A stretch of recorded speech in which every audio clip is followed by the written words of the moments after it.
Bonjour mes mini love, je vous fais écouter cette vidéo, très belle analyse concernant l'affaire du divorce du pasteur Ferdinand Ekane, et je trouve que vraiment c'est normal. Tu peux pas dire que tu es un pasteur, tu divorces de ta femme jusqu'à venir dire à Mondovision que c'est parce qu'elle est malade. Mais c'est qui font les miracles? C'est pas les pasteurs et les prêtres? Non, j'ai jamais vu. Écoutez cette analyse, mini love, les mini love, je vous aime. On écoute. Les mini love, écoutons. Je rappelle rapidement le contexte. L'homme dont je parle se fait passer pour un prophète qui prêche Jésus-Christ notre Seigneur et qui a annoncé il y a quelques jours sur Facebook. Je rappelle que quand tu décides d'aller parler sur Facebook, ça veut dire que tu souhaites que tout le monde en parle. Parce que sinon tu aurais désactivé les commentaires. Oui. Si tu laisses les commentaires, ça veut dire que tu veux que chacun donne son avis. Mais ça. moi, je ne me considère pas comme n'importe qui. Je suis un journaliste d'opinion. Oui. Donc, je donne mon opinion, surtout que je me sens concerné en tant que chrétien, fervent, pratiquant. Et donc, à partir du moment où tu as posté la vidéo pour nous raconter une histoire, déjà, si je me mets dans la peau de journaliste, cette histoire-là n'aurait jamais dû faire l'objet de propagation parce qu'elle n'est pas équilibrée en termes d'information. Dans le métier, on dit qu'il faut équilibrer l'information, écouter les deux parties. Donc, il n'y a qu'une seule partie où tu finis de saquer la vie d'autrui, tu rappelles comment elle est mauvaise, comment sa belle-mère est sorcière, tout ce que tu as pu dire, hein, bon, ça c'est pas mon problème en réalité. Parce que je pense qu'on en a tous des cas qu'on a dans nos familles, même si nous on n'en parle pas sur les réseaux. Donc ce volet-là, vraiment, c'est ton petit macabre là-bas.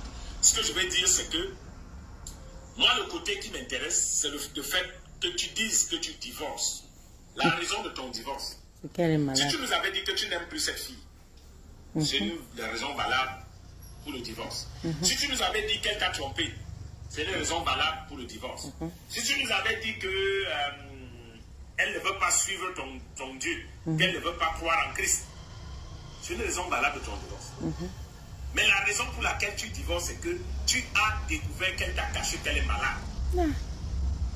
Et donc, la chose que tu aurais dû faire, même si après tu divorces, j'ai dit que c'est la raison pour laquelle tu divorces, c'est pour ça que je reste sur la raison. J'aurais même souhaité que tu pries pour elle, elle guérit et tu la quittes. Du moins, tu lui auras donné la guérison. Parce que cette fille, de manière désespérée, qui t'a caché la vérité sur sa maladie, est certainement venue auprès de toi, voyant tous les miracles que tu prétends faire, voyant tout ce que tu prétends dire que le Jésus-Christ que toi tu sais. Je te rappelle que toi et moi ne servons pas le même Jésus-Christ. Jamais. C'est sûr. sûr. Toi et moi, on servait le même Christ. Tu ne serais pas allé sur Facebook dire que tu te désolidarises de ta femme parce qu'elle est malade. Tu aurais dit que nous allons convoquer le corps du Christ, convoquer l'église pour que nous implorions la grâce, la miséricorde divine, pour que notre mère, comme vous l'appelez, une petite fille comme ça de 25 ans, on l'appelle Maman Alexandra, puisse recevoir la guérison. C'est ça que tu aurais dû faire. Si réellement tu avais eu la foi en Christ. Mais le problème, c'est que tu ne crois pas. Comme j'ai dit à la première partie de la vidéo, ils ont l'apparence de la piété, mais rien ce qui en fait la force. Ils n'ont pas la foi en Christ. Ils n'y ont jamais cru. Ce sont des gars qui sont venus à l'église parce qu'ils n'avaient plus nulle part où aller.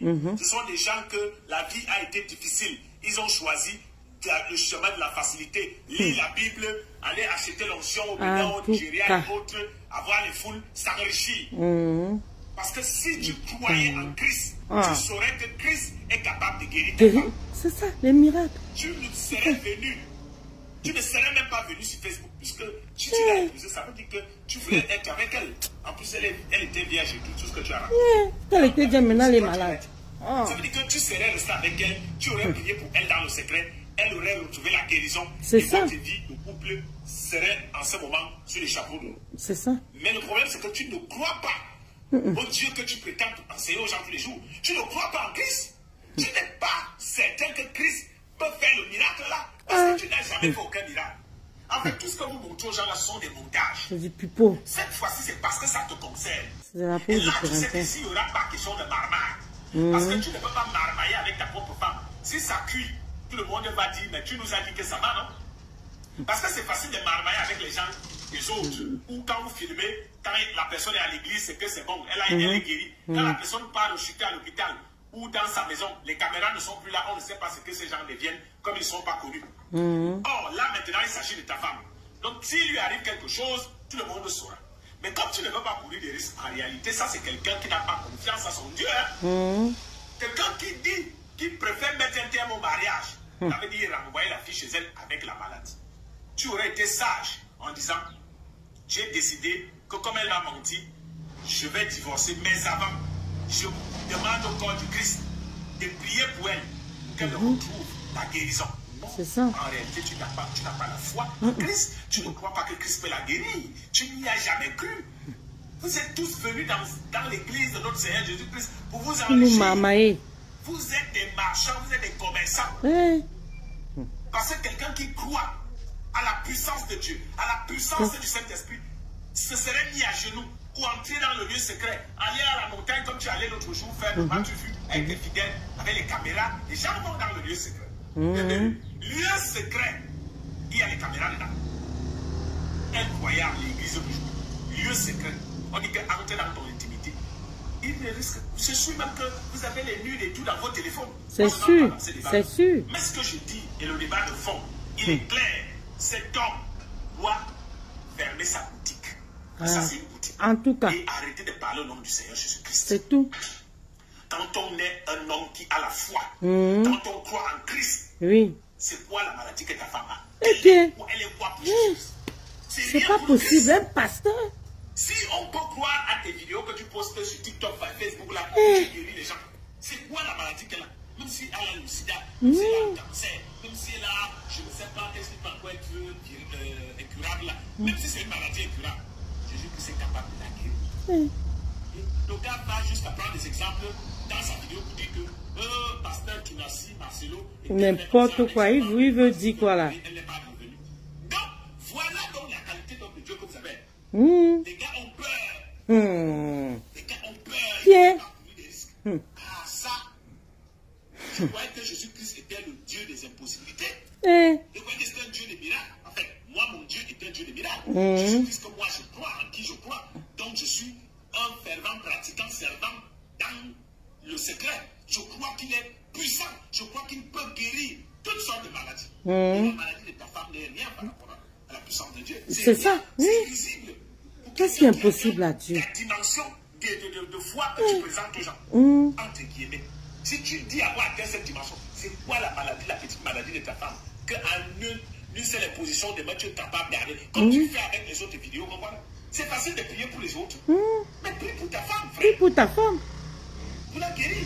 Comment tu n'es pas capable, toi, le premier, de communiquer la foi à ta femme? Il y a comme Maman Alexandre. Quand vous l'appelez Maman Alexandre. Parce que quand tu t'es précipité, quand elle va parler, ça va chauffer. Le jour où cette soeur, elle va donner sa version. Le jour où elle va parler, ça va chauffer pour toi. Quand elle va dire le nombre de choses qu'elle a pu voir, le peu de temps qu'elle a été là, ça va chauffer. Parce que moi, je ne crois plus à cet instant que toi, là, tu crois en notre Jésus-Christ. Je préfère que Jésus-Christ aille me dire que je me suis trompé. Je préfère qu'il aille me dire ça au dernier jour. Mais la manière de te dire là, que tu te désolidarises de quelqu'un parce que les malades ont lieu d'invoquer Christ. Pour que le Christ qui guérit passe sa puissance. Tu l'as déjà oublié. Mon frère.